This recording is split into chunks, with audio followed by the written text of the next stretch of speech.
Hey guys, hey everyone, welcome, and hey to Adam as well there in the chat. Adam, how's it going there? How are you guys all doing? Welcome back to another interview. Here we're with Mike Rinaldi, Rinaldi Mhm. Studio Press. This is our second time doing an interview. We were just reminiscing about the first time. We think it's been about 2 years since our About 2 first years, yeah. interview. What's up, guys? What's up, everybody? Yeah. At which point we didn't have any videos, so now we can actually see Mike and Right. have See my mug, my old face. There you go. Grandpa, Mike, right? wanna Been around for a while. take a minute. Introduce yourself. Who are you? What do you do? Where are you? As the name says, Rinaldi Studio, Michael Rinaldi. I am a publisher of scale model hobby books that I've been doing for about 8-9 years now. And if you're in the Gundam world and part of the USA Gundam family, you'll know that they sell our SM03, my little Sazabe book here. Did that a couple of years ago, and we're working on some new stuff, and Zach has moved and some other things, and I thought it'd be a good time for us to reconnect. As it were. Yeah. Yeah. Yes. Right. Yeah. It was really, I don't know, just a coincidence or fate, I suppose. Yeah. We were talking about doing another interview, and then last week it was when I was talking with Adam during that live stream. Adam mentioned that they were about to get some more of your books in stock there, so I thought, well, he ordered a bunch of stuff. Yeah, he ordered those. Great. Yeah. So for those of you guys watching live, and I mean, if you're watching later too as well, I mean, if you're watching 2 years later, so maybe not, but if you're watching anytime in the near future, yeah, you can check out some of Mike's books there. I think Adam said they were getting your Sasbi book as well as the SM01 book as well too. That's And right, Adam, you did get the fish sub. You got the fish sub. That's the first, and then he got the big dog, the tank. Yeah, So there you go. just got this. It just got printed right before COVID hit, and we had some trouble getting it shipped in and stuff. But once we did receive it, they were able to put a nice big order in for us, so that was good. You know, Good. It's a new. For those that aren't familiar, I come from the historical miniature side of life in the scale model hobby. I've spent most of the 15 plus years of professional model building in military hobbies, tanks, planes, that kind of stuff, mostly armor. Mainly because the other publishers that were hiring me wanted my tank models. So that's usually why I ended up doing tank models. But I've always been a mecha fan. I think we talked about that quite a bit back in the first podcast. So the Sazabi book, the SM03, it does a few things, but its primary purpose is to bridge between what I do over here and then what you guys do over here, and then trying to blend the two together so that the techniques, the processes, the chemicals, the finished material, you know, in terms of how a machine looks, kind of translates that into Gundam for you guys. And that's really what we were doing with that. Yeah, exactly. And again, if you guys haven't seen the first interview, go back and watch it later. But that was, what we talked about a lot. And what I liked about the book too is, how it was bringing all of your knowledge and experience. And you mentioned the chemicals as well too. That's another important thing, like talking about all these different, big conversation. Types of different products and things that you can use on the Gunpla. And so a lot of really useful information in that, so highly recommended. But you've been working on some stuff in between. It's kind of what we want to focus on maybe today, but we'll talk some more about that, I'm sure. But so in the past couple of years, what have you been working on? Well, the past, it's an interesting, I've been having this conversation in my head a few times just because I know there's a process. So RSP's been doing a lot of stuff in terms of trying to get other books that I've been working on. It's mostly me, trying to get those printed. And that's actually been a distraction to me being the scale modeler guy to get the material done for the next round of books after that. That finally kind of wrapped itself up in December of 2019. And then in January, February, right before all this stuff started to happen, I was making the transition into getting back to science fiction and Gundam and this kind of stuff. And so I started to prep a lot of kits, a lot of work. And those cases you see right back, those under the TV were full of kits and boxes and stuff for me to build. And so when COVID kind of hit and things kind of changed to where this is the new normal, I started building because some of the book stuff is kind of going through its motion in terms of printing and publishing. But as far as model building is going, me being, putting stuff together, where we were at podcast interview number 1, I'd done a couple and dabbled and done the Sotheby and painted it up and stuff. But now I've assembled, 70 plus kits of most of the HG, a lot of, well, not a lot, but a few of the MG line, some of the RG line, and kind of brought myself up to speed to where what you guys are very familiar with, in your world. So that's been, it's a lot. There's a lot in here that I've done. And I think the shelf above me, I redid over the other day, but I don't know if we can see if you pull this photo, particular one up here. This is my workspace. Put that one up, Zach, and see if that's the workspace as of a couple days ago. Yeah. So safe to say, safe to say you got the bug a little bit there. Yeah. So you can see that's about whatever, February to June, all that right there. I think of 3 of those I bought built up, including the Perfect Xeon. The rest of them I did myself. So, it's a learning experience in terms of what Bandai has done, what they do technology wise, what it is I need to talk about as a publisher, to get you guys familiar with, not you guys, but, the core customer familiar with, some of the things I want to do, and how we want to, kind of express painting and weathering particularly, because the rest of the hobby paints and weathers. Gundam is kind of its own little bubble. It's because of the colored plastic situation and the way it snaps together without glue. It's all high-tech stuff, but it's also very different to the rest of the scale model hobby. And so what I'm trying to do is figure out, okay, well, what's that like? What's that world like? What's it like why God hand snippers and other type new technology is a big deal? Because I'm like, why is everybody making a big deal about this stuff? But clipping parts off a sprue in the Gundam world, because it's a colored plastic and not everything's painted, is a thing. So I had to learn that, and that's really what I've been doing, really, for the last, as you can see, it's so busy little. Yeah. That's. But I mean, and it looks like, just from what I can tell and what you've told me as well too, you've got kind of a good mix of a lot of like over time and over different grades and stuff. So it's good just to familiarize yourself. Some of the animes I've watched, I've watched while I've built. With Hulu and Netflix and the new generation of stuff is. I think right now MSO8, I'm watching 8th Team right now again. I saw years ago when it came out. I mean, I've been around with the early manga, when US anime came in. But so some of these shows, and I've watched some of but I try to watch 00. That's really hard to watch. It's just not made for me. It's a tough story to get into. But I've dabbled. I think they've got a digitally remastered Seed. So I'm kind of like getting familiar with animes that came out when I kind of lost track of those things. So I have an Origin base and I have a Macross Robotech Slight, that generation of US watchers. But, for me, it's kind of getting the fill in of all the other stories and other mobile suit designs that have been done, what they are, that kind of thing. 8th MS Team is one of my favorites personally. It is. It's a good story. It's a really good story. No, it's well done. Style-wise, it's old, but the story itself is really clear. It's easy to understand. It's relatable. You know what I'm saying? It's like, it's not celestial being coming out of nowhere with some others. It's not that whole thing. It's kind of really, it's grounded, so it's understandable. I think a lot of guys like that, older guys anyway. Yeah, and a lot more focused, I guess, because they don't need to worry about making a story arc over 50 episodes. It's just they just have it just focused just to the 12 episode story. Is enough, so they don't need to like draw it out with other different side plots and things. Kind of loose focus. So. It's not as layered, yeah, for sure. Yeah, for sure. I like it. Well, so do you have like any preferences forming as to like whether you prefer working on high grades, master grades, anything like that at the moment? Well, from a practical standpoint, it's high grade. If for those that aren't familiar with how like literal production of a book works, if I was to do a perfect grade kit to like a Rinaldi level of like what I would consider GBWC, if I'm going to enter a competition with a perfect grade, that's a 2 or 3 year project for me. So that's pointless for me to do a book of a kit that size, especially when it's a photo and a page.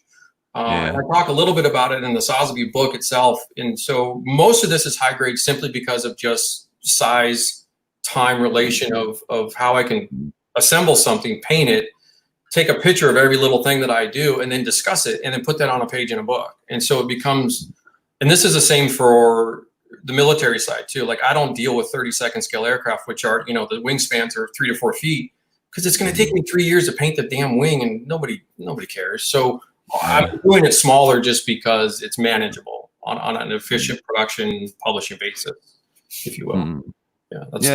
There's some master grades, and some of the HGs are as big as Silver Bullet Suppressor. I was stunned. It's twice the size of the Moon Gundam almost. I'm like, what is this thing? You know, it's you know, so there's some HDs that are pushing 1/100 scale. So there is a dabbling of it, but there will be mostly HD lean just because it's an easier conversation for me to have in a book. You know, it's still going to be a DOM is a DOM. I'm going to paint it whether if it's in master grade or high grade. It's not going to really matter too much for the end user at the end of the day, unless they're just hard up on, I want to see my kit, you know, which is usually happening anyway. Guys always want the kit made up. You know, we'll be picky about that. But I'm not a DJ, so you know, don't be requesting songs. I can give you what I give you. But another reason that a lot of people prefer HG is that HG is usually typically easier for like kit bashing, especially, and customizing with basically because of the lack of interface. It's a price thing. It's cheaper, that too. Yeah. So I wanted to ask, have you dabbled into any of that yet? Oh yeah, quite a bit. That's kind of the thing. It's hard for me to stick to the box art or /anime. So I have to force myself to kind of stop being that dude where like, no, I want to tweak this. And I do tweak almost every little thing. I think you were reviewing the Dendeki magazine yesterday or whatever it was the other day. And Naoki's Tall Geese or whatever is slightly tweaked all the way through. And that's me. I'm like, oh, I got to be careful because that takes the project into a long-term thing. You know, you start doing that and going down that road. Yeah. So I have to be careful. I can't hobby myself. I have to be a professional sometimes. It's a little bit of me fighting not to. I really want to all the time. I do certain things for style, but I don't modify everything. I would a lot if I could. A lot of it. Yeah, I know. I mean, like you did that with your Sazabi as well too. And I had to hold back on that one. In fact, there's a part 2 coming that's going to show all the rest of the actual Sazabi mods that I've been doing. So I'm keeping that up for now, though. Well, so I'm looking forward to seeing some of your modifications to get bashed. Yeah, that's I've talked about that in that magazine article or magazine video I did the other day, and then at other times too. I've talked about that in other different. I think mostly kind of usually in book reviews the topic comes up. But yeah, those type of models where like you just see the model and like at first glance like the modifications don't like jump out at you. It doesn't look like a tube kit. On the more subtle side of things, yeah. But yeah, it's just all the subtle stuff, modifications that are really cool. And I think, you know, great kind of way to focus your subject matter in your book on that kind of stuff. Because there's a lot of more like books about like panel lining or books about like modification. Yeah, for sure. And it's a theme of RSP too. One thing that you probably won't see a lot of, even though I'll dabble in it, is the construction element of scale modeling in and of itself. Gluing and sanding and panel lining and those kind of technique-based stuff. There's a lot of people already talking about it. You're not coming to me for that. And granted, I could do it. It's not a big deal. It's just that's not what you're coming to an RSP product for. So the finishing, I do lean on finishes mostly, but I think the future books, and I think Adam's probably going to really like this part about it, is where you're going to see a little bit more of me tackling it from a beginner point of view up to an advanced point of view. That's the nomenclature. I don't like beginner advanced. I much prefer rookie or veteran. I think everybody's kind of, once you get a couple under your belt, it's just how many have you done, you know, as far as experience. So there will be a bit more of a beginner conversations where I probably let's just tackle panel, you know, lining in the panels, you know, doing the scribing, and then get some color or non-color stuff. I have some ideas with some of the chemical companies I work with about what we can do with not a paint, but also like what you guys call top coat, but some different products and some different kind of articulations of just working with the colored plastic a little bit. So I'm doing some things that I wouldn't normally do because it's a Bandai Gundam / giant bubble world of its own thing that I have to tackle.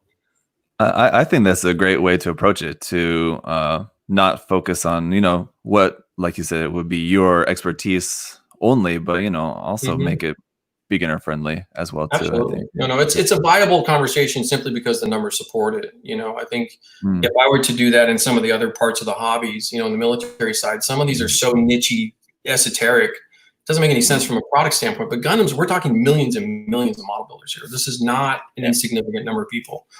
It's a game changer in terms of what I think. And I think you're in. I think there was the warehouse interview the other day with Adam, which I watched. Later on that day, because I'm West Coast US. So you guys this is like 3 a.m. my time, so I did watch it later on. But I was like, I was like, what he was talking about with the numbers, like it opened my eyes, because I know hobby shop numbers. I'm like, ooh, they're doing some business. You know what I mean? Like that, it's awesome. So I know it's going to be an important step, you know, and I'm going to dabble in some other stuff like SD too, because I actually kind of like the little goofy shit too. So yeah. Well, too, since we're on that note, do you want to show some of the photos that you got? Yeah, let's see here. These little guys. So I'm gonna do a blend. You'll notice the guys that know the kits. This is a couple months ago for me. You got a couple cross silhouette kits in there, which honestly, dude, make a run of cross silhouette regular kits as a thing. Like G-frame and cross silhouette kits are brilliantly engineered. I just love what they are. It doesn't have to be SD, but I think that is a fantastic technology. So I love those, and there's some older X standard ones in here, and then a couple BB kits, and then of course these little buggers. You got to love the Zackies in cross silhouette; they're so cool. So I bought the green one here. I'm showing on screen. That's actually an eBay build. I bought some when I first kind of came across them, like what these were. I'm like, oh. So this dude had done, and he's done some just panel lining on the plastic, and that was kind of, and the pink one I built, the Shars one I built. So just, you know, put it together real quick. And everything I'm doing, and the photos don't really show it. They're filtered a little bit on the phone, but just so everybody knows, everything you're going to see through here, as well, it's a little bit of a teaser. Everything is primed or not primed. Everything is sanded and prepped for painting. So everything I've done here, all the seams are done, all the nubs are done. Like everything you're going to see here, they're all ready to go. Which is, there's a couple questions in the chat about the production process. I think somebody asked about the production process. Flame Zombie. So one of the things that I do is like when I'm talking about building a model for an actual book, and I'm not so concerned about some of my other business problems that I have to deal with in terms of getting stuff production, when I'm being the Rinaldi, the scale modeler, I'll build these kits. Everything I touch has to be made for a book. Like I can't do this for myself just to masturbate on model building. It doesn't work anymore. So I have to prep everything. So I have to go through this whole process. And so with Gundams, it's an interesting conversation where I have to you build the whole thing, and then you disassemble it backwards, and then you repaint it forward, which it's not how it works in tanks. And that's not what we do. Yeah. So, but I like it because I can actually see the whole thing done. I don't have to wait till I'm finished with the model to see the model built now. That's a new thing for me. So I'm getting all these things done and sanded and prepped and et cetera, but then I'll disassemble them, and then I'll photograph them as I reassemble them in the paint you see it in the Sotheby book. It's actually a backwards process when you're productionizing it for publication. So to Flame Zombie's question, that's kind of what happens is I'll assemble everything, figure it out, backwards it out, and then paint it, you know, kind of thing. But when I'm assembling it now, I'm doing all the hard stuff, all the bullshit, all the sanding, all the stuff that nobody likes, because I don't like it, for sure. Because some people claim to like that, but I don't know if I can believe it actually. No, it's all a lie. And we'll talk about that too, because I think one of the big questions, or one of the things I think a lot of what I see from, because I watch your stuff a lot and I watch the comments a lot, you know, the painting conversation and dabbling into that and Gundam modelers going into that process, that's a confidence issue. That's I haven't done this before issue. That's a picking up an airbrush for the first time kind of a thing. And so those things will be discussed in the future books coming in, because I think it's important to help the other guys, you know, who've never really done a lot of this stuff before, to kind of grasp and move forward with it. And the thing I want to see is you guys having success with this. You know, you paint a model and it works. That's what I want to see. So that's my goal as a company, to produce stuff for you guys.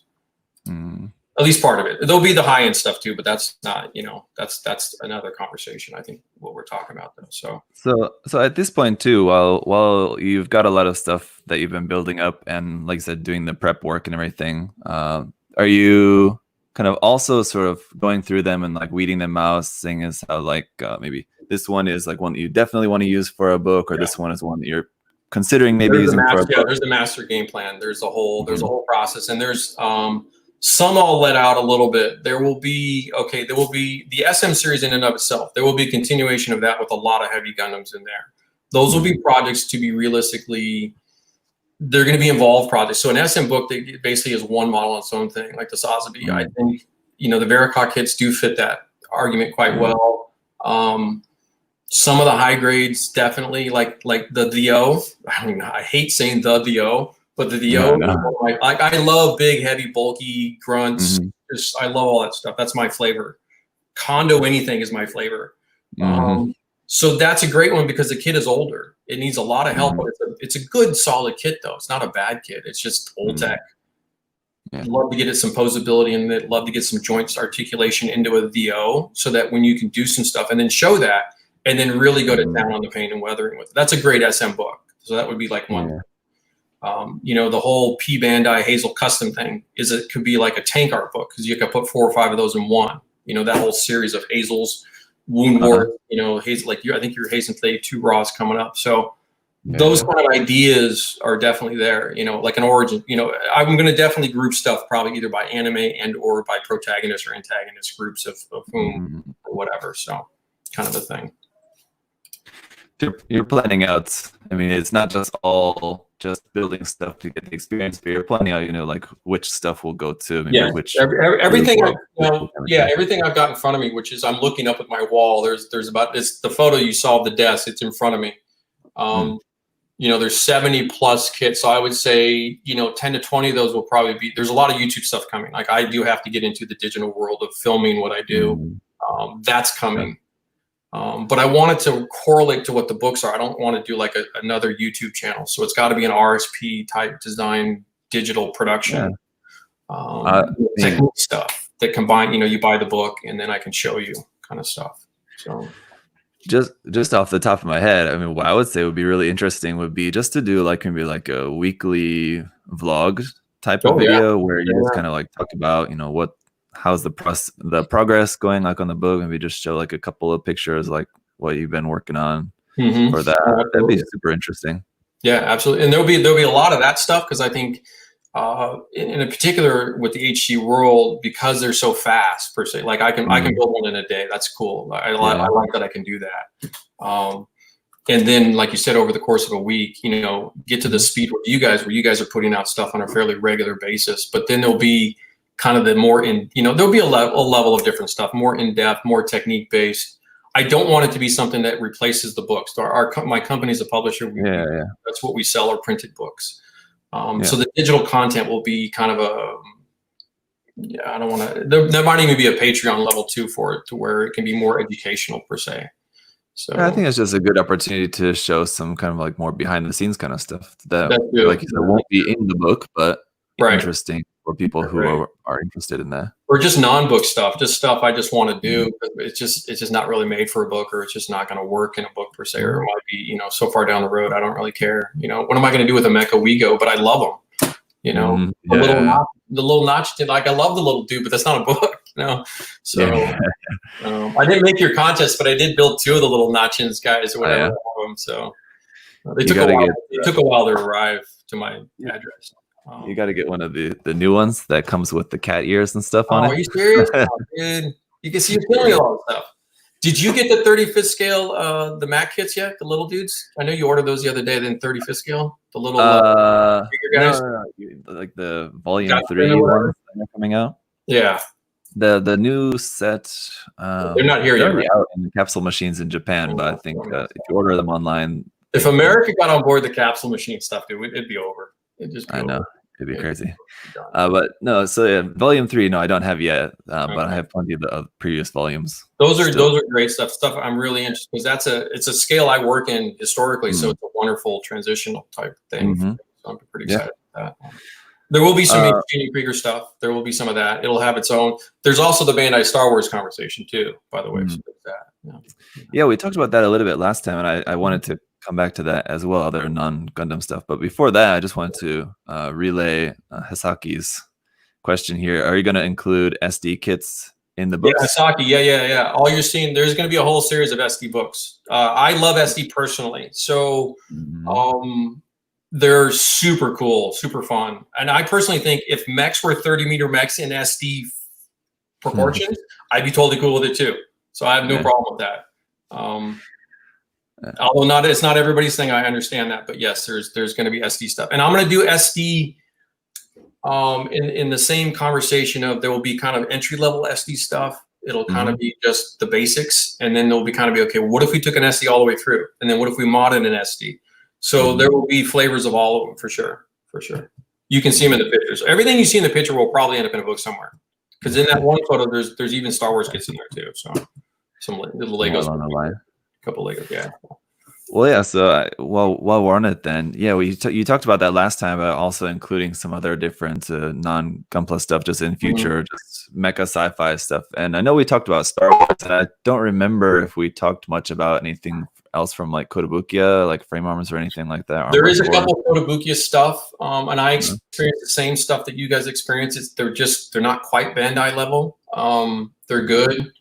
They're a little bit more cumbersome kits. Like I've got it's Barrett. I can't get to it right now, but it's the big blocky tan with the big horn on his head. I don't know what his name is. It's a real stock frame arms.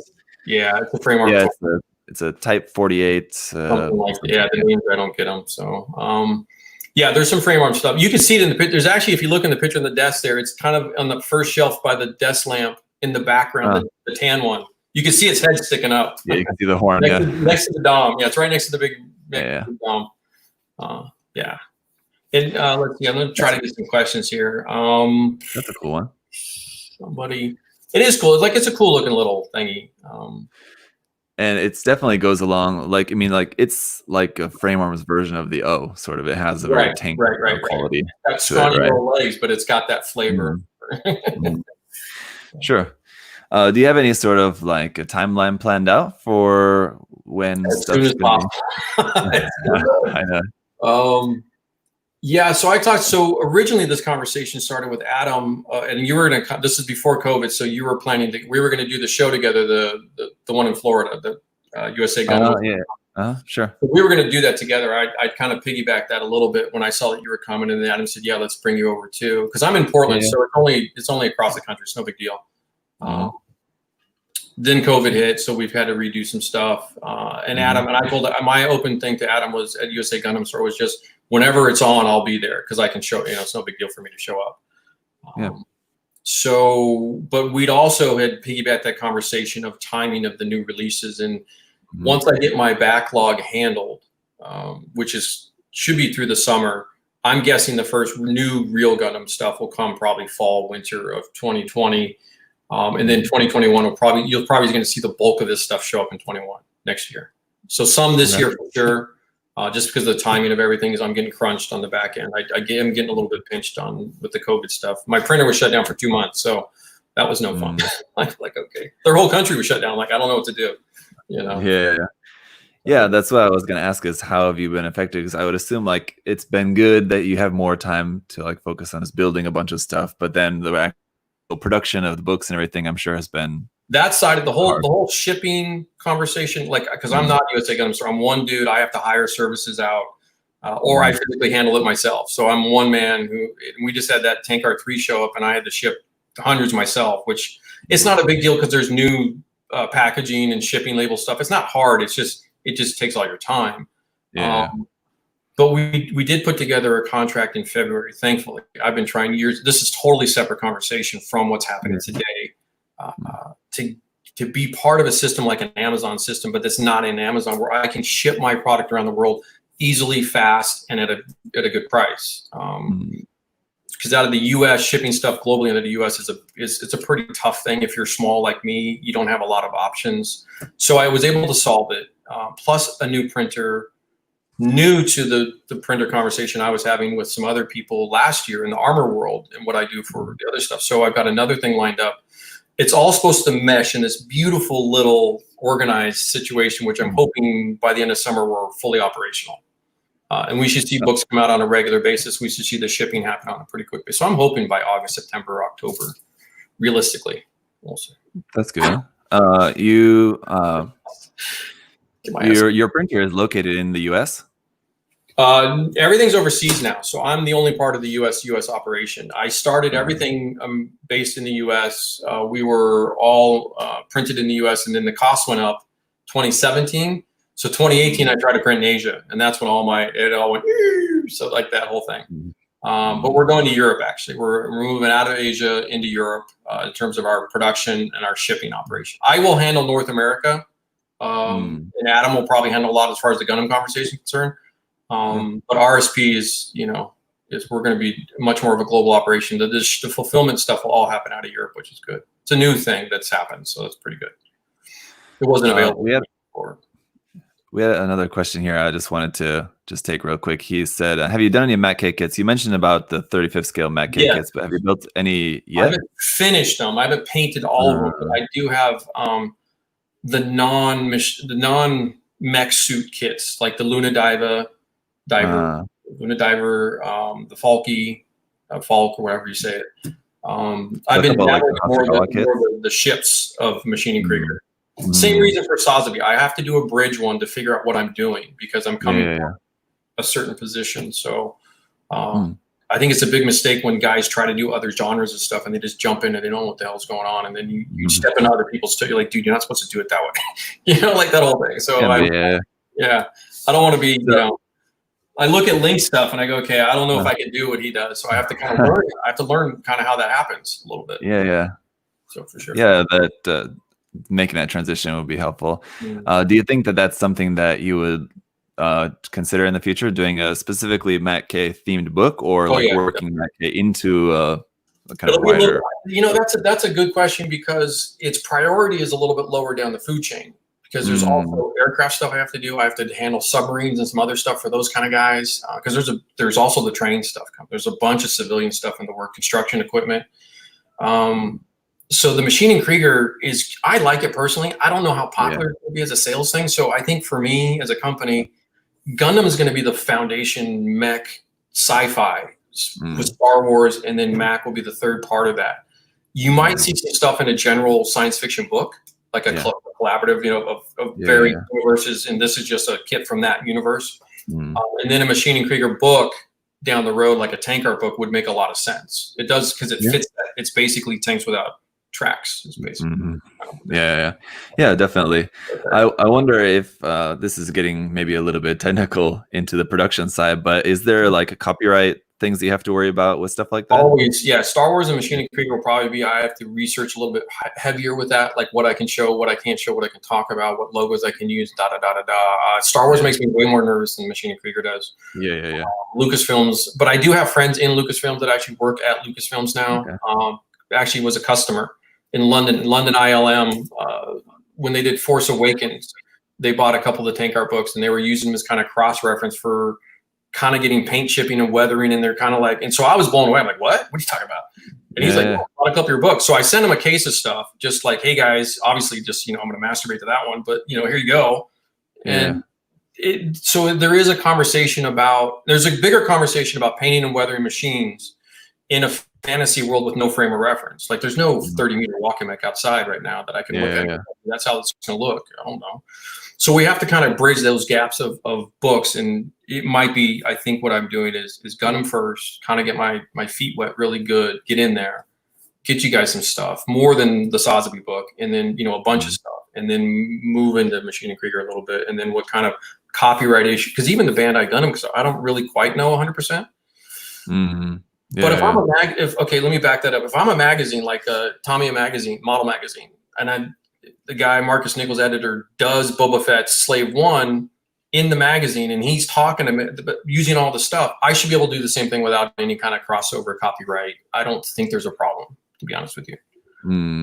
As far as printing the logo, that's when you start the cross copyright issues. If I print Bandai's logo in my book, like the actual logo, like I have to be careful. Like, but if I show a photo of a Bandai kit and just talk about it like the way you do, there's no difference for me. I mean, you're still earning money from what you do as a professional. So is not so much. It's a different.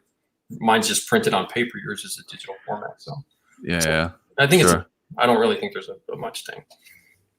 I can't. And I know, like, book cover. If that's kind of what you know. I don't think I could do that. Well, I just know especially from my conversations with Adam, this is one thing that I like to cover with him, because it's always really interesting for me to hear about these different series, like Macross. You can't sell anything Macross in the US, and like Evangelion. For like every property's got like different copyright issues everywhere. So no, for sure. And that's, I think, from a publisher standpoint, if I'm going to you know, for the sake of conversation and the guys listening, like, you know, if I'm doing it's essentially a review.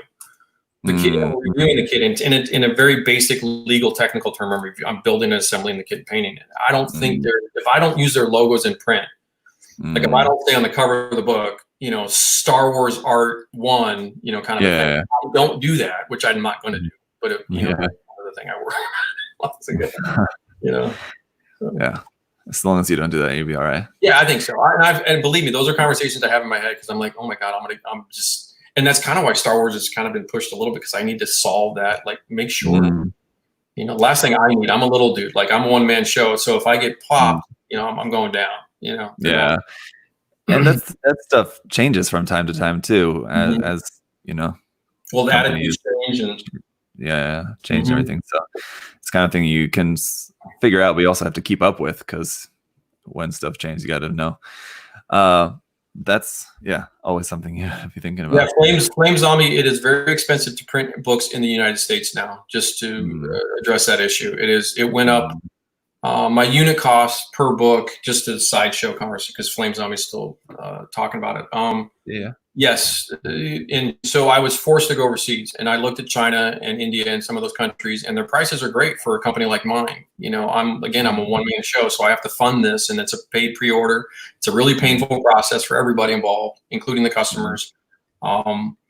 So going overseas is a big deal. The problem overseas is you basically lose any kind of control. There's no legal control, and that's been a lot of the problems I've faced. Is when something goes wrong, which is, let's just face it, if you do something in Asia, manufacturing-wise, stuff goes wrong, you're in a lot of trouble because you can't fix it. And what I mean wrong is I got prototypes of my books that were the wrong specs. They weren't the right paper. They weren't the right size. The binding was wrong. It's like you're having a conversation with 5 different people, and you don't know what the heck is happening. Is a lot of so Flame Zombie's comments on the right to the production process. Yeah, it's a big deal. It can really mess. And I don't have the finances to go off somewhere else. Just on my well, we can't do it here. We're gonna go somewhere. Like, no, you just took all our money, bro. Like, thanks. Well, yeah, I'm wondering about.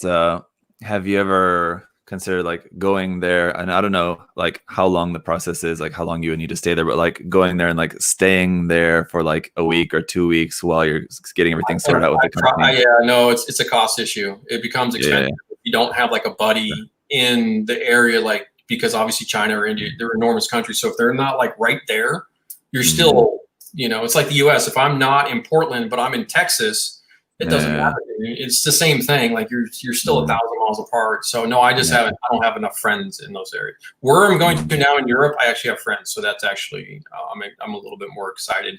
And at ease, they speak English better. They understand Western business processes a little bit better, because if I say something's a specific number or size, I expect the manufactured item to be exactly that. And that's not what was happening. So it was really tough. It's tough. Yeah. Interesting.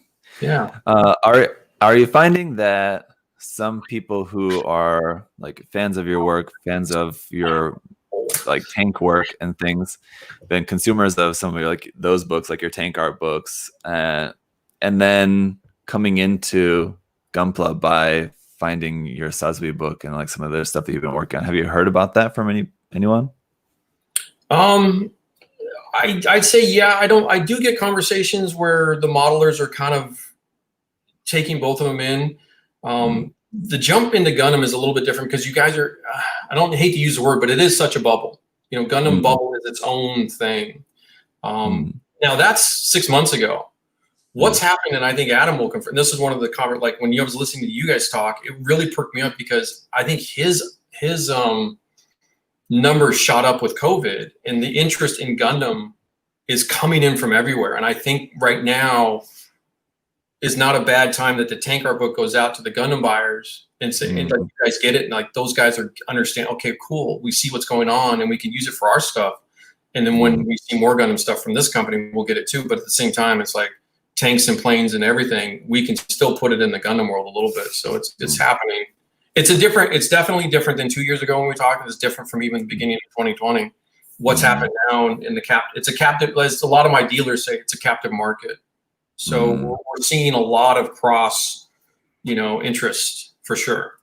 I'm hearing it too from the other shops that I sell to, for sure. Yeah, because of course, within the community and like with the people that I talk to, I know that like a lot of people who like were fans of the Sasbi book and who know or are familiar with your work, learned a lot or were interested in the kind of military model stuff as well. Mm-hmm. And I think more so like they were interested in learning the techniques and then applying that to Gunpla more so than they were interested in learning the techniques and then trying out some military models as well. I think kind of for the most part, people who are interested in Gundam and sci-fi models kind of just want to stick to that. Yeah. Not really as interested I see it from the other way. I see it from the historical side coming into the science fiction side versus Gundam guys. They'll dabble in probably the relatable stuff, like a tank is probably the most relatable. Moving from from a Gundam to like a Spitfire from World War II or P-51 Mustang from that kind of stuff, or even an F-14 Tomcat or something, that's a jump. Like it's a no joke, because part of the conversation I have in my head, plus in the books, plus what we're talking about is like Tamiya put out an F-14 Tomcat late 2019 that is going to be somewhere in the road. I'm going to do it. It's brand new kit. It's from Bandai's basically. Tamiya and Bandai are really like the quality of the kits are equal. They're amazing. But you have to start with the cockpit. You have to do the whole damn thing before you put the cockpit into the fuselage. You have to close the fuselage. You have to get the wings on before. It's a whole thing, and it's very different than Gundam. So I see military guys coming into Gundam because it's just an easier transition. That's what I saw when I did this. It's a real easy. Once you do a couple, it's pretty straight up. Yeah. That's kind of what I was imagining. So yeah, that's what I was wondering from you as well. I think it works more so that way than the other way around. The numbers support it too. There's so many more Gundam modelers. I would say, I throw this around a few times. I think it's like 10,000 to 1. If there's one tank armor guy, there's 10,000 Gundam guys. So the numbers really skew towards Gunpla, definitely globally too. It's even more so. And like you said, it's because of the accessibility of it. You don't have to be like a pro painter, weatherer to be a Gunpla modeler, right? Yeah, for sure. If that's the other thing I think with real kits, with real subject kits, all the plastic is like gray or it's like tan, or like everybody has to paint this stuff. Well, Bandai basically does have to work. Here you go. Here's all the colors. It's already in the plastic, which is cool. It's different, but the rest of the hobby probably when they catch, I'm like, oh, all right. So that's why the display shelf, I don't mind them all sitting out because they're not like all gray robots, gray plastic. All the jet fighter kits are all in like gray Hasegawa to me. It's all gray plastic.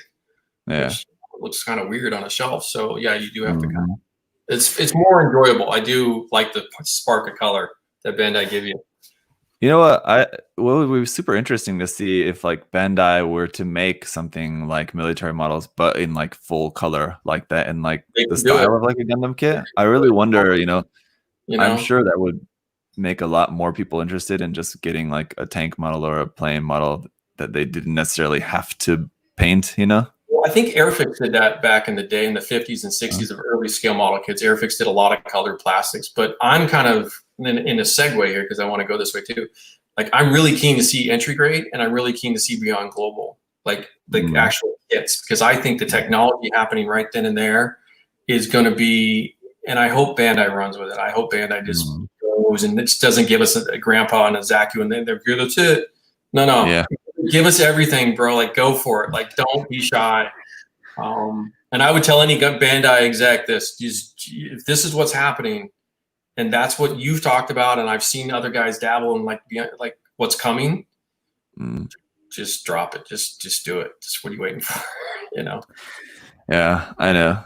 It's usually, I think, like with any kind of new line, like they're doing with the entry grade, they'll do a Gundam, they'll do a Zaku, just to kind of test the waters, see how people like it, and then. I'm talking technology. I'm not talking what I'm talking. It's actual mold technology, the injector mold technology. What they're doing, because it kind of crosses. Like I've got a couple G frames. When it crosses from kind of the figure world to the scale model kit world, and there's a lot of Bandai play in terms of what they're. And I bought I think Gundam Universe. I bought Grandpa on that one, and then I've got some of the Universal Unit stuff, which is a little bit different, but they're still kind of they're a little bit of a kit. And I have some Converge, but what I think is going to happen with entry grade, and what I'm hearing, and what I'm hoping that I'm going to see when the box shows up, because it is going to be ordered. I'm pretty excited because I see what they do with the high grades right now, and with some of the master grade stuff, and where they're going with the technology, and they're moving away from the polycap stuff, which, I understand why people like and don't like, but it's as the technology moves forward, that's fine. It's a newer tech. So, but for $10, kind of. Right. Yeah. You know, give us an entry grade and a big thing with all the stuff, and then sell it for $50 and see, you know, a Strike Freedom and, you know, entry grade format. Let's see what happens. You know, that's what I want to see. Or give me a Rick Dom. Just give me any Rick Dom. I don't even care. Just give me a Rick Dom and entry grade. You know, don't pull off on it. You know. Yeah, that's a pretty interesting comparison. I hadn't really thought too much about, but yeah, it is.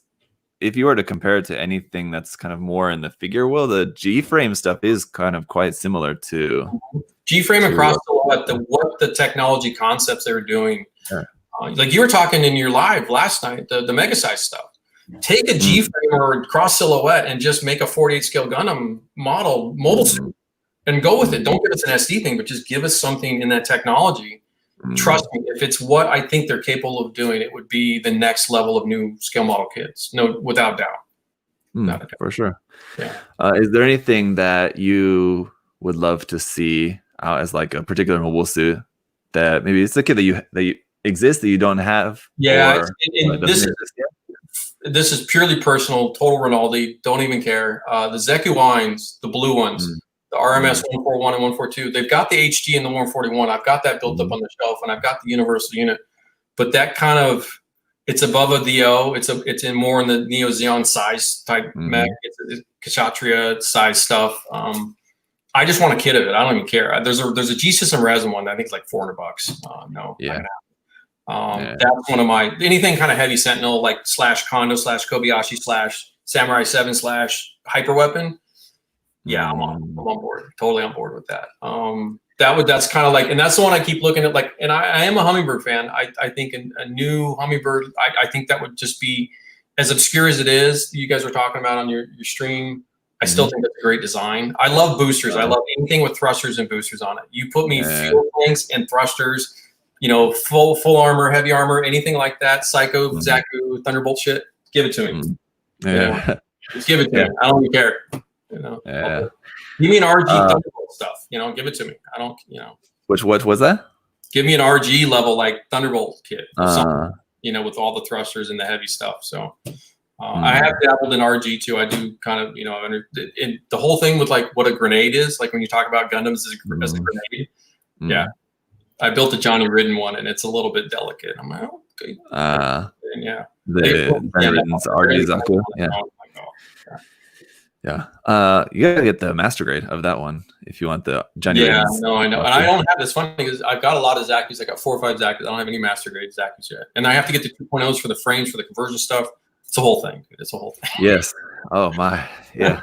You got to get a 2.0 master grade Zaku. Any of them. That's like okay. Here's two obscure offbeat that I've kind of gotten into that I think the Bolt Gundam. Highly underrated design. Again, heavy brawler mech from G Gundam. It's in the Devil Gundam conversation. Although I like Devil Gundam, I agree it needs to have its own thing. But Bolt Gundam would be a great design. And the Dryson kind of the end of the family, the Rick Dom family, the kind of the Rick Diaz on steroids. The Dryson surprised me when I built it. I was super stunned. I liked the flavor of the box art, and then when I got it. It's bigger than the Gyaradoga and the Yagdogas. I'm like, what the hell is this thing? It's a huge, bulky mech. And I'm like, dude, give us an MG. Give us a Veracod Dryson. Like, just do it. Like, don't, you know. And it's so random and offbeat. And guys are like, what? And dudes are like in the chat, like, dude, stop. Stuff like that would just like be like, yeah. That would be a pretty, it's relatively it's obscure almost one. Size. Like, I didn't realize like what it was. I'm like, holy cow, it's big. It's a good size. No, yeah. That would be cool. You mentioned about the resin. We were talking about the G Systems resin. Have you worked with any Gunpla related or like sci-fi related resin stuff and planning to work with? Yeah, I've been watching your God Gundam. I just crack up because so I've been around long enough to know when I loop around the resin conversation back again to what you guys are doing with this stuff. Yeah. He's like, I got bubbles. I'm like, oh yeah, dude, you have fun with that one. Go, baby. It's like a rite of passage. Yeah. No, I have tons of resin here. I grew up with resin, so all the conversions in the military side of things, where a lot of them were resin conversions or resin offbeat stuff. So, I do have quite a bit of like the simp resin guns. I've got a lot of weapons. I've got a lot of accessories that I want to accessorize and slightly customize other mobile suits with by using resin stuff without buying like a full resin conversion kit. I tend to cross kit bash between plastic and resin anyway. It's an older technique. But now with like, and there's somebody on Instagram, and I feel bad because there's so many guys I follow on Instagram now. I'm not a Twitter guy, by the way. I don't have Twitter, but the Instagram guys are helpful. But a lot of them using the earth magnets and like, oh my, I forget about that stuff. I'm like, oh yeah. So I mean, you know, I'm going to tackle. I've got some hyper weapon stuff, some Kondo Gundam stuff in resin, but with magnets in kind of the new joint kits you can buy the joints and the shoulders and the arms and like the joints to put into other kits. You'll probably see me definitely dabble a little bit more into that. Yeah. Whereas in the past, more you just relied on just glue and pinning rather than magnets. Yeah, just because it wears you out. Like if you're trying to produce this as like a professional level publisher, like you know, when I was in I built 100 kits of armor stuff for volume production. You get into what you're doing, like with your God Gundam kit thing, like it just slows you down. You just like it just grinds you to a halt when you're fixing bubbles and trying to join resin and glue it and do all this other stuff. Plus that painting and assembly process is it's a slightly different thing, you know, with resin. So I'm like, dude, I've done it. I don't need to do it. Some of these new kits are so nice out of the box, and so I'm fine, you know. It's mostly just an efficiency process for me. That stuff I'll retire on, you know what I'm saying? Like I'll do a G system kit or even the Mechanicore or Mechanicore, whatever you say it, those big giant, you know, they're so cool. I'm like, dude, that's like 8 billion hours of work. You know? Yeah. I mean, even like mine, like you said, it's a kind of slow process working on that relatively. But yeah, I keep thinking like, the stuff I could magnetize some of this stuff, and I'm like, just don't need to, just glue it. No, I went on eBay. It was like a couple of months ago when somebody brought up the magnet thing. Like, oh yeah, so I bought up I bought a bunch of like 3 mil, 7 mil, bought some steel bearings and stuff and I've played with it a little bit. Where I've been able. Hold on one. This will be cool, guys. Like this. So this is just a little. It's the new Dom Tropin in sand, but I've added some stuff just to customize. But they're just. There's a little my little camera here. Oh, here we go. Yeah, it's just a little earth magnet up there, and it's got the base as a magnet, and so I can thrusters are all magnetized, so I can pull them off, you know, and put a snap them back in.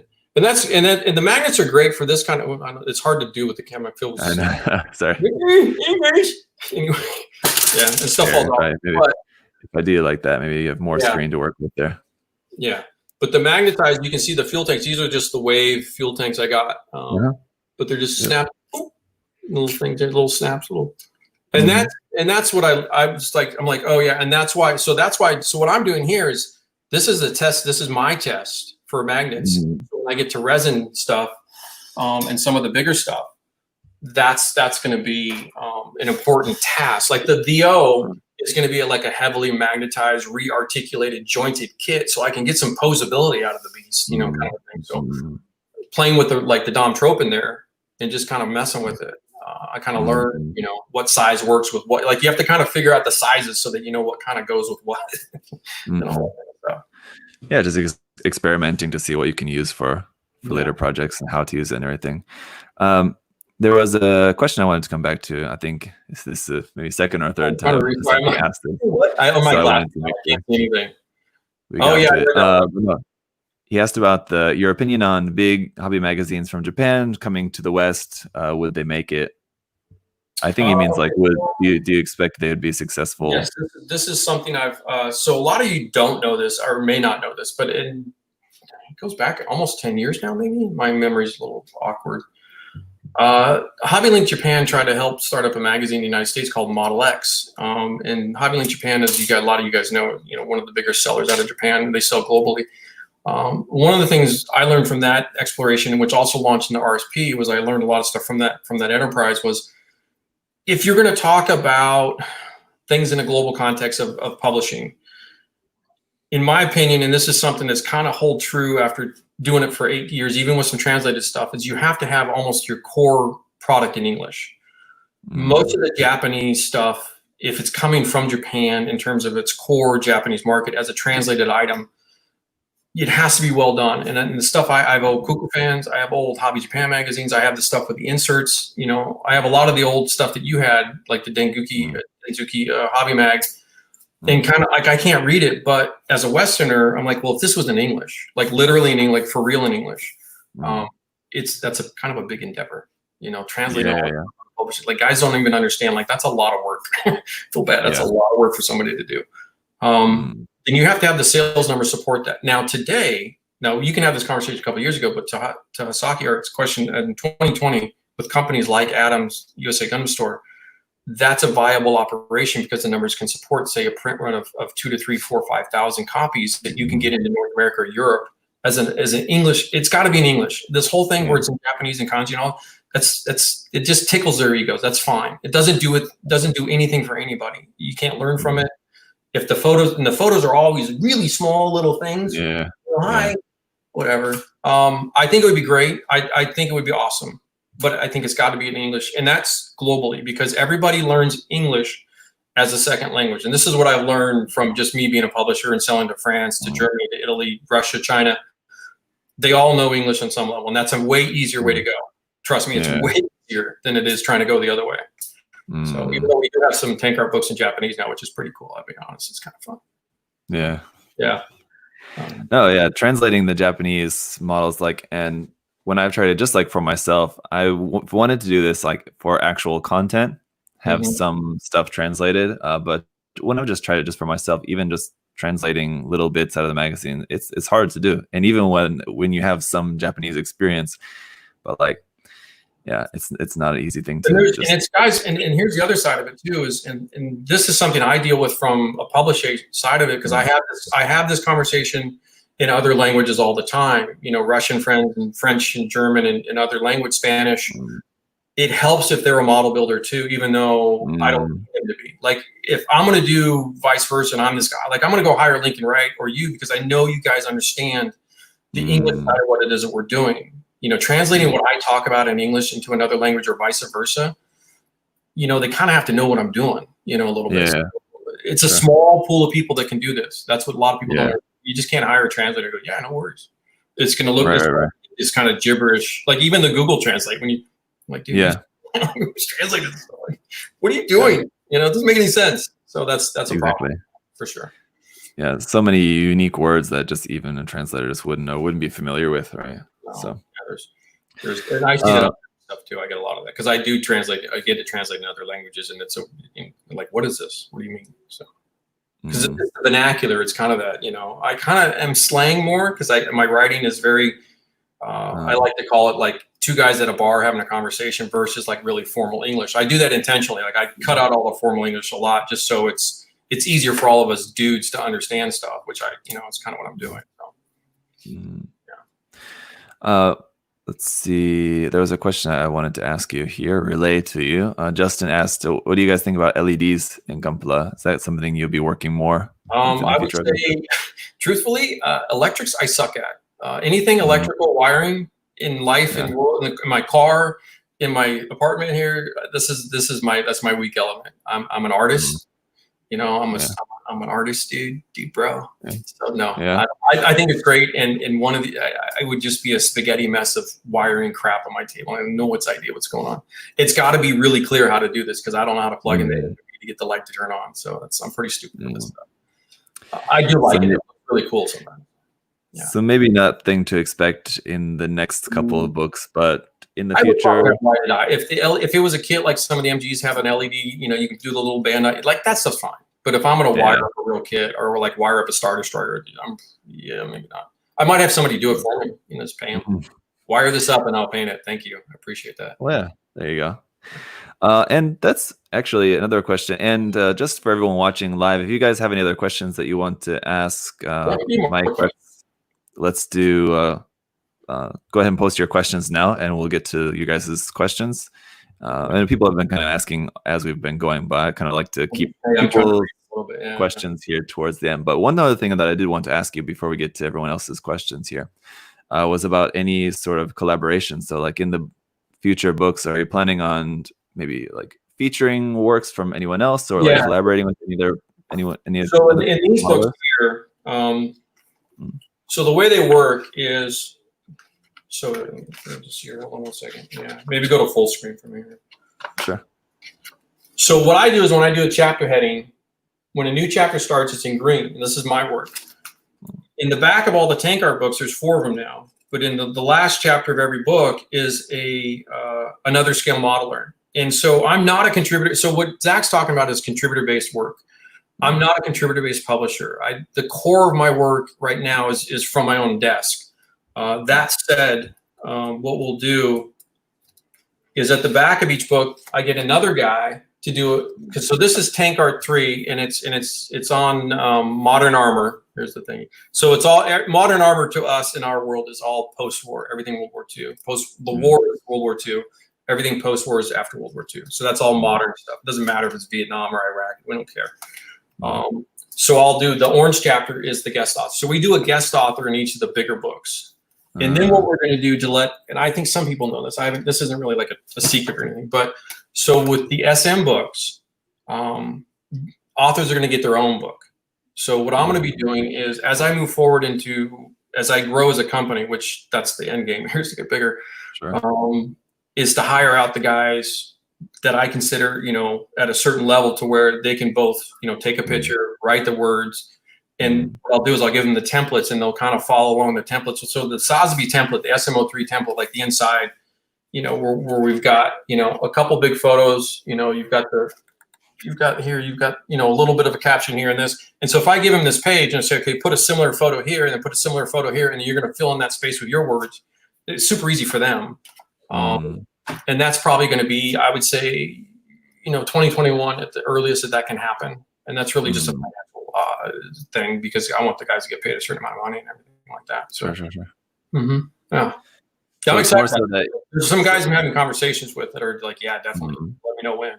So like you said, it's more so won't be necessarily that it'll be contributing artists, but you want to facilitate artists to be able to have their own books under the Studio Press. Yeah, absolutely.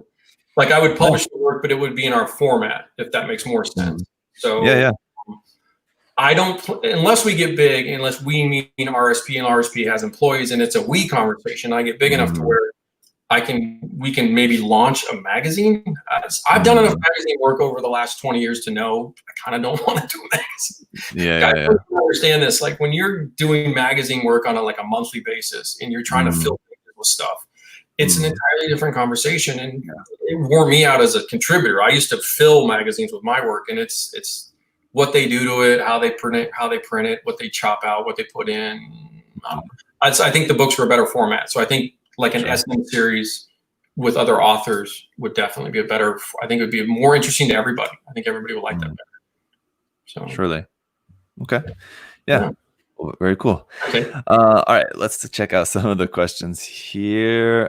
Joshua asks, what's currently on your workbench? What are you working on at the moment? Well, as of today, there's no picture of it, but here, this is this photo here that Zach's going to put up that I've shown again. This is 4:26 p.m. I think on Saturday, and what's today? Thursday. So on the workbench, if you look on the bench, it's silver bullet.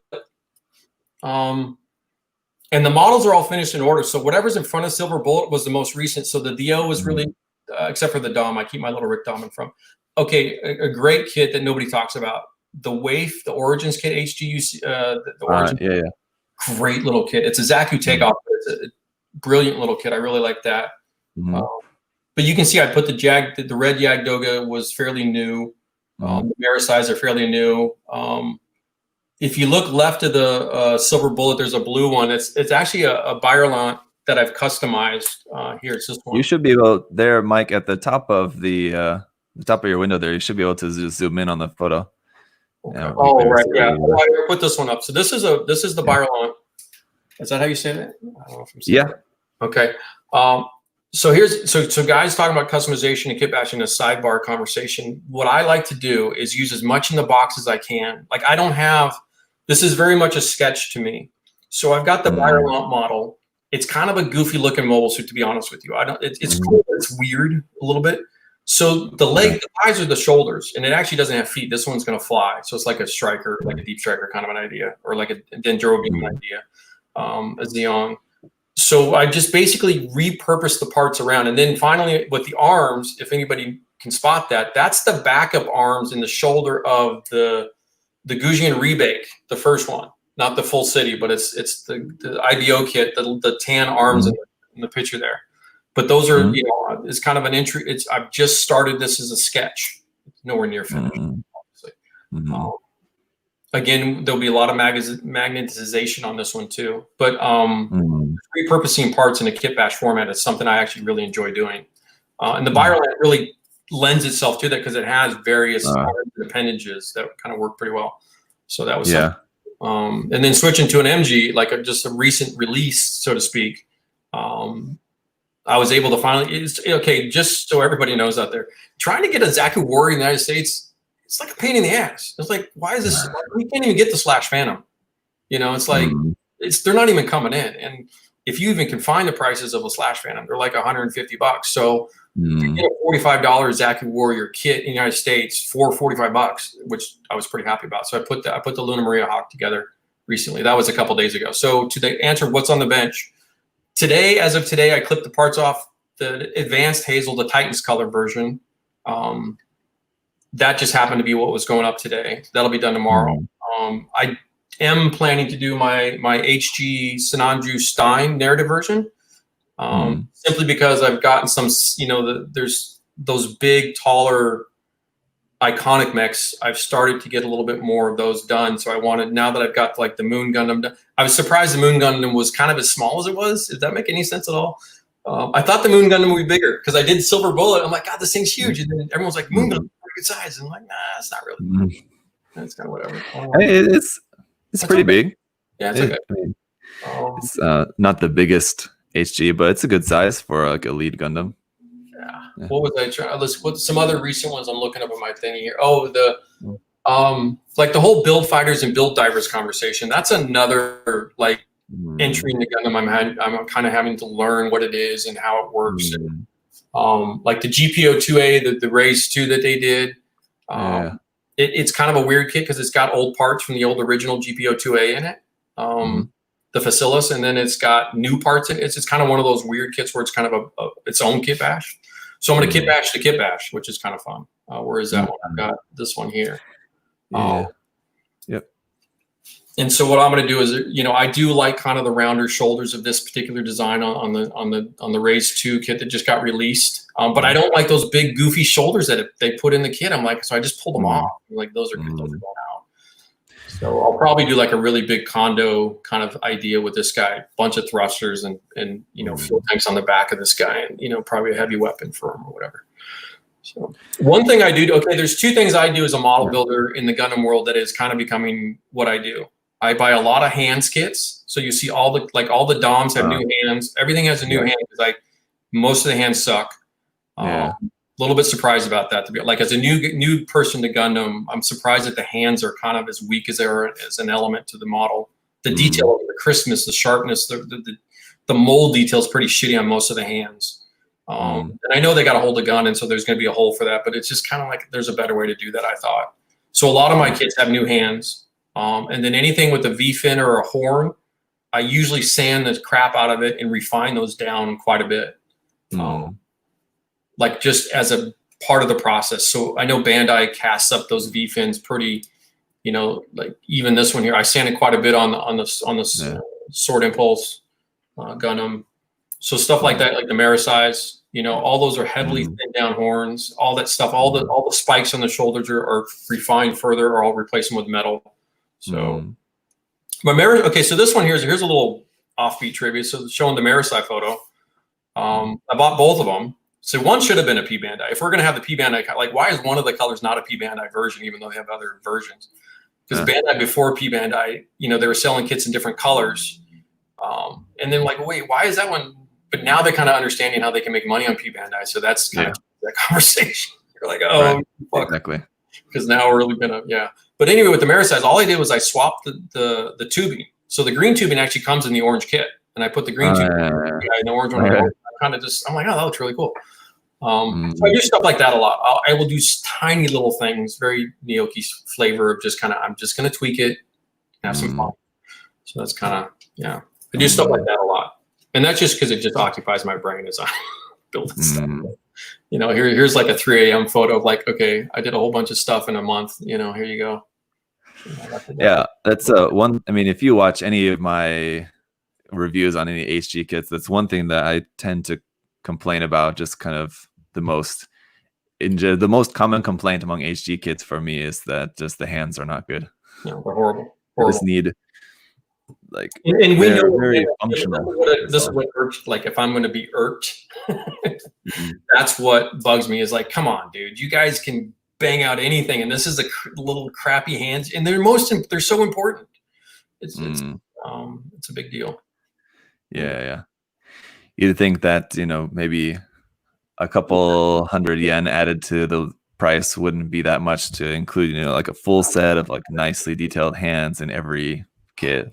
I'm looking at this photo on the desk, and I think the VO has new hands. The GPO 2A guy, RG does. Johnny Riddens are pretty good. Marisai's are okay. All the Dom hands are replaced, and the Hakushiki behind it, kind of hiding in the back, was replaced. All the hands, most, and a lot of the SK hands. I have all the the cross silhouette booster kits. I have a lot of. I buy a lot of those things because they have all the little detail parts. I do. When guys ask, I do a lot of that stuff. I'll get like all the accessory builder parts and booster kits and stuff like that, for sure. I'm a fan of that because we do that in the tank world. Like we buy tank tracks in metal barrels and all sorts of stuff, photo etch sets. Like that's our jam. So doing that to Gundam is fun for me. I get off on that. So yeah, for sure. Hey, I wanted to ask about just your inspiration for doing this kind of modeling. You mentioned Kondo and a couple of like Japanese Gunpla artists, but is there any other sort of like sci-fi material or anything like that you look to for inspiration? So my background is in automotive design, and a lot of those guys that I went to school with that did car design type stuff, they've transitioned in the concept design world, which is the base like group of people who create all these like robots and Star Wars stuff, and the concept designer world is kind of its own thing now in the last 10 years. It's a big kind of industry now. A couple guys I like to look at in particular, Calamity, in terms of a relatable mobile suit guy. Luca, he's Italian. I think the Calamity resin kits a lot of guys might be familiar with. He crosses over between 5-star stories, Kondo, and then his own thing. And he does it's kind of Gundam-esque, and it's kind of not, which is really cool. And he does sell you can buy his stuff as a resin kit, which is also pretty fun. Industrial Mechanica is another kind of operation that kind of, the fish sub in SMO1 is an Industrial Mechanica kit, and it kind of plays in all the flavors of it. And they also, as a company, research the concept designer crews. So if I'm looking for reference, so like in the Sotheby book, I actually talked about him. He's a Nirvana something, I forget his Instagram tag. He's out of Montreal, he's a Canadian artist. And he does all these kind of mechy, mobile suit-esque kind of Metal Gear design work that he does. I think it's mostly video game guy, and a lot of it is video game artist guys, same kind of group of people. But you look at kind of how their colors are, white helmets and shoulder pads, and kind of their cross between a military SWAT team look and a mobile suit look. It's kind of, they have this like weird mesh of styles. Sotheby was a little bit like the SMO3 when I was looking at stuff to get kind of a different point of view from Char's Sotheby, to kind of just have a bridge thing between military and Gundam. I kind of looked at those guys. I looked at the concept artists guys and what they're doing color-wise. And there's a lot of guys out there that work on film and video game production on the back end that will just put their own artwork out there. And it's very similar to kind of but it's not all Japanese. A lot of it's European guys or Canadian or stuff like that. And it's Instagram just kind of blew up, and there's just, you got reference up the wazoo now. Which is cool. It's overwhelming, but it's pretty cool. Yeah. Now that you mentioned the Metal Gear stuff, have you ever checked out the Kotobukiya Metal Gear kit? I know we talked about Kotobukiya kits, and I would definitely do some as they came up a little bit. And if I got my backlog of what we're talking about here, definitely a Metal Gear. I think there is going to be a book or two for sure where it's just, you're going to have a Metal Gear and a Machining Krieger, and maybe even a Gundam from just kind of a randomness element thrown in together into kind of a book of 4 or 5 model kits. In terms of, it would be under its own title for sure. That was the T-Rex and some of the other ones that are pretty impressive, but what? I think what is it? Is it T-Rex, the big one with the big? It's a Kotobukiya kit. Is it called T-Rex? I think It's a Metal Gear Rex. Yeah.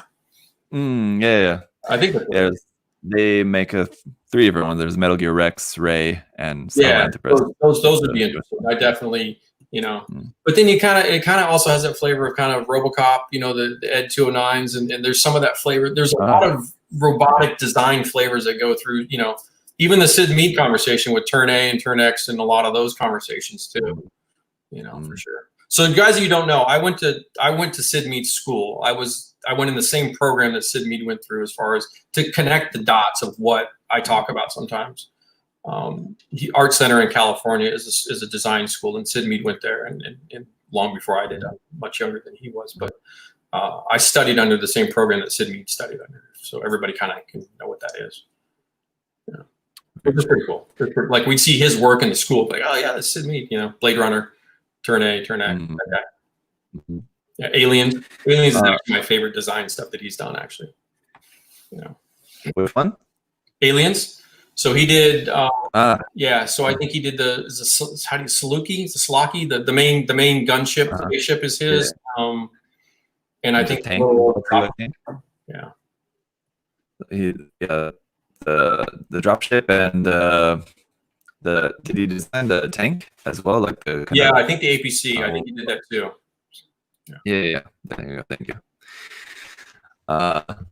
Well, yeah. Any more questions? Great stuff. I want to say there was a book of his work that came out recently, wasn't it? Just a couple of years ago, or maybe not. Maybe. Yeah, there's a few Sid Mead books out there. I'm sure you've got them, but I was thinking that there was a recent one that came out, or I just saw it recently. I don't know. Yeah, something like that. Probably, yeah, because I know he passed away a couple of years ago now. I think it's already been a couple of years, but or last year for sure. I think Sid Mead died last year. But yeah, I've got a couple of his earlier artwork stuff. It's pretty cool. It's given the time when he did it and what was going on around him. I mean, it would be pretty common today, but to do it when he was doing it is what I think makes it more impressive than anything else. It's really was so far out there at the time. Yeah. Kind of a thing. Yeah. Even Kondo and some of the early Gundam designer stuff that I was kind of interested in. Like the guys, this was like 1975, 76, 70, early 80s. You go back 40, 50 years on some of this stuff now. It's, 30, 40 years, not quite 40. Yeah. And people are still into it. I know. Crazy. Yeah. Well, now it's blowing up. Well, Mike, before we get to wrap up here pretty soon, anything else you wanted to let people know about your different social media where people can follow to see? Everything's at Rinaldi Studio, so it's just Facebook and Instagram. It's at Rinaldi Studio I think both of them are the same, pretty sure. They're a little bit, right now, I'm a little bit quiet on the pages simply because we have some production backlog stuff that it's important that I get this done. I don't want to be teasing new stuff, and then I've got old books that I haven't printed yet. It's a whole thing. You got to be careful with that stuff. And I'm not trying to piss anybody off, but it's just trying to get this handled has been a challenge. It's been a real challenge. So I do market a little bit. I've kind of quieted down somewhat on the social media stuff. But if you go, especially Instagram, because it's such an easy feed to use, you can go through. There's 300 or 400 photos. There's a lot of stuff on our Instagram page. If you just if you're in bed and you're just scrolling through stuff and click on them, and there's a lot of stuff in there. So I fortunately put a lot of work before. Yeah. I really appreciate the way that you use Instagram. You use like multiple photos to show like the there's like spreading one long photo out over slice. Yes, Photoshop slice. You know what? I didn't use that one. I had to go because it was one of the car guys I was following, and he put his car sketch up, and it'd be like the back end, and then you scroll through the whole thing, and it's like, I'm like, how are you doing that? That's so cool. The seamless slice is what that is. I think that's what that is. And you can YouTube, and there's people out there that are graphic designer people. They'll show you how to do that. It's actually really super easy with Photoshop. Yeah, Lightroom. But it's very satisfying to look at photos like that. So yeah, definitely recommend people to check out your Instagram page. So to the foreign magazine conversation, and even model mag, like real quick, so this plays into everything I do. I cannot stand when the damn photo is so small. I can't, and I have glasses, but it doesn't do anybody any good to put up a 2-inch photo of anything. Like, what are you trying to do? What is going on? So the slice, the reason the slice is so effective is it gives you the full screen size of the whole thing. It's not like a little guy, it's that big. That's the reason I do it. Same thing with the books. Just put a bigger photo. It's not hard. Yeah, definitely. I think like I said, we talked about the book a lot more last time, but yeah, and you showed the book earlier, but that's definitely, I'll just, yeah. Yeah, you have okay. So for everybody listening, you reviewed the book on your own. I think Aurelius channel reviewed that book, and then we got in contact, did a podcast, and then so moving forward, I think your review is actually up there somewhere of the SM3 book, and I think Adam still has it's. By the way, guys, that's a limited run. That's it. So whatever Adam sells out of, because USA Gundam has the remaining stock of our SM03 book. That's it. So grab them now, and at $25, just swoop them up. Grab them. I've got like 10 here in my place, so that's it. I'm out. We're gone. There you go. So yeah, that was. I mean, we mentioned this at the start, and one thing I just wanted to mention again before we wrap up too, if you guys want to check out this book, and yeah, like I said, I think Adam said he was going to get a couple of other books in as well. So those are all on USA Gundam Store, and the fish stuff. Any SM book is limited edition. It's much like I'm actually treating it like a comic book. Limited print runs, move on. We got backed up with stuff, but that's the concept. Tank arts will be around, and books of that ilk will be around, but when SM03 goes, it's going. So it's on to the next one. You know what I'm saying? So yeah. So get it now. It's only going to be more expensive in the future. I don't get the money for that, but that's a whole collector thing. That's you guys. Don't get me in the P Bandai conversation. Yeah, you can do. Yeah, you can do something like that. Anyway, Mike, I appreciate coming on again. It's good to talk with you again. It's been a while. Yeah, but always interested in what you've got coming out. So we'll be looking forward to it. Looking forward to sharing any news you got when stuff is on the way. I'll certainly be letting people know about it. So. I mean, I go to Zach for my info because I don't know what you're talking about. I give him the stuff. He gives me the stuff. Well, I'm glad that you're. I know you know things. Don't lie. Well, yeah. I'm just glad that you're enjoying Gunpla a lot more. It's cool. It is fun. I will say, there's a lot of conversations about, because there's a lot of noise with other companies in terms of marketing and the other model companies that really push a lot of their own products around. There's a lot of backlash to like, hey, this isn't fun anymore. It's so competitive. It's so serious. It's da-da-da-da. All I'm trying to do is just get everybody to like be able to hit the golf ball straight.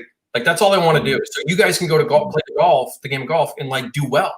Like, I just want you to be able to paint straight and clean. That's it. And you can go off and run and have as much fun. So I'm not trying to win GBWC. I'm not trying to go and, do this. That's not, I've got my medals. I don't care.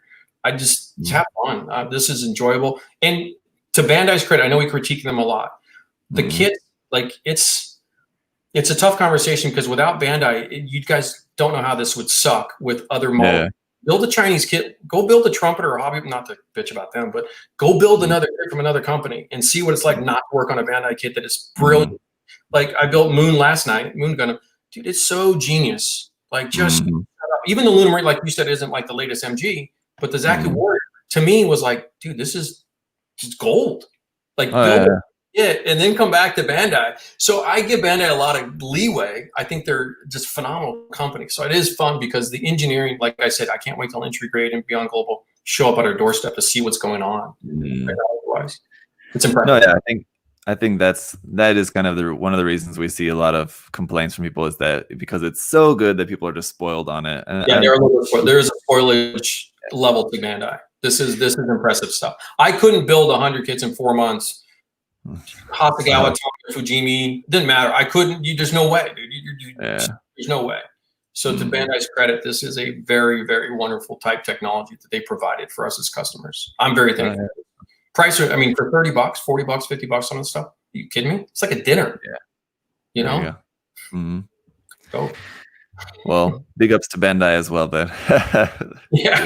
Yeah, I do. I do think they do also deserve a little bit of power because they do, even though they own the gun and all that stuff. It's whatever. It's good. Definitely. Yeah. All right. Everyone who's watching live, thank you guys for hanging out too as well. Check out Mike's stuff, and I'll see you guys same time next week with another interview. Still deciding exactly who that's going to be, but just stay tuned for my. I'll try to pop in your chats on your live stuff too. If guys have like when you're doing stuff, maybe I'll pop in. Guys have because there were some painting questions. I'm sorry we didn't get to some of the other questions, but there's some other follow up. I'll try to add some stuff in like when this video goes out on YouTube. I'll try to add some stuff in the comments and go through and read some of the questions and answer them for you guys in the comments below. this video later on when he posts it up, regular, whatever deal is. If that's cool. I don't know if this is this going on YouTube later? Yeah, after the stream is done, it'll just be there. Okay, cool. So yeah, guys in there with the questions, I'll go through and read some of the stuff you're asking me that just completely missed. Just so the whole chat thing, so I don't know what's going on. But, you know. Yeah, no, it's hard to keep up with Like that. Go away. Okay, cool. All right. Sweet. Well, Mike, thank you. I appreciate it. Mm-hmm. And guys, we'll see you later. See you next time. Have a good weekend, everyone. Have a good time. Bye-bye. Later.